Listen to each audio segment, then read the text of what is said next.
Conference में भाग लेने वाले सभी मेरे वरिष्ठ साथियों को मेरा सादर प्रणाम, अभिनंदन एवं स्वागत। जैसा कि हमें अविदित है कि इस कॉन्फ्रेंस की जो महत्ता है वो है भारत की नई शिक्षा नीति नैप 2020 और मेरा शीर्षक है उच्च शिक्षा एवं एनईपी यानी NEP new education policy.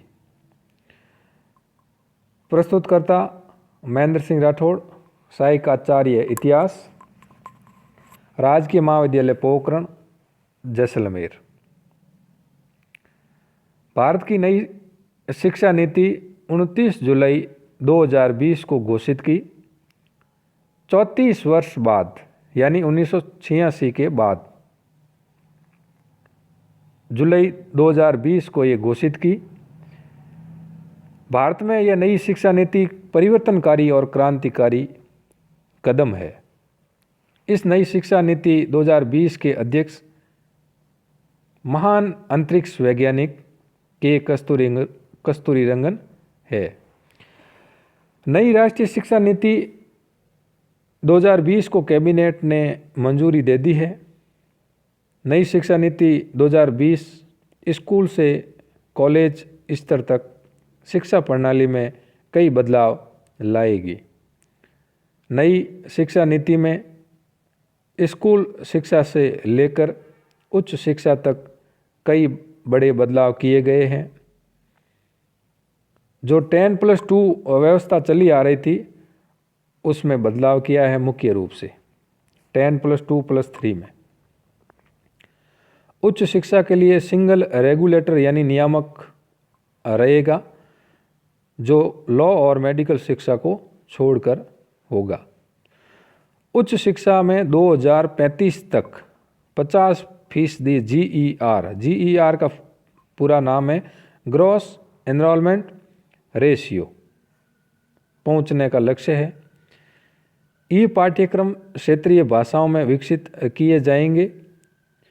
Virtual lab विकसित की जा रही है और एक राष्ट्रीय शैक्षणिक टेक्नोलॉजी फोरम NETF बनाया जा रहा है।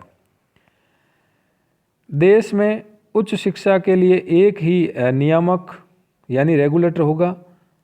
इसमें अप्रूवल और वित्त के लिए अलग अलग वर्टिकल होंगे। जो नियामक online self disclosure based transparent system पर काम करेगा। पढ़ाई की रूपरेखा 5+3+3+4 के आधार पर की जाएगी। इसमें अंतिम 4 वर्ष 9वीं से 12वीं कक्षा शामिल है। इसके बाद में उच्च शिक्षा का प्रावधान रखा गया है। नया कौशल जैसे कोडिंग शुरू किया जाएगा। अतिरिक्त पाठ्येतर गतिविधियों को मुख्य पाठ्यचर्या में यानी पाठ्यक्रम में शामिल किया जाएगा। नई शिक्षा नीति 2020 के कुछ महत्वपूर्ण बिंदु जो इस प्रकार है। प्रथम, शिक्षकों के साथ साथ अभिभावकों को भी जागरूक करने पर जोर।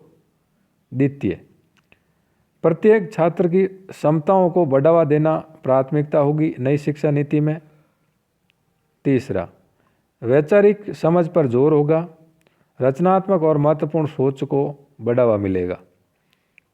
चतुर्थ, छात्रों के लिए कला और विज्ञान के बीच कोई कठिनाई यानी अलगाव नहीं होगा।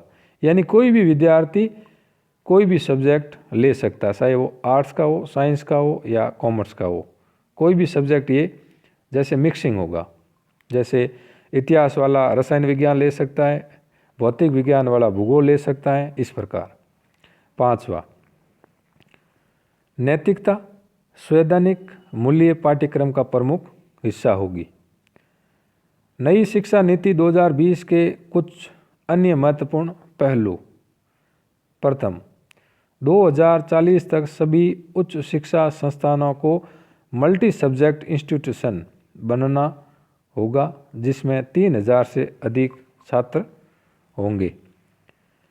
दूसरा, 2030 तक हर जिले में या उसके पास कम से कम एक बड़ा मल्टी सब्जेक्ट हाई इंस्टीट्यूशन होगा।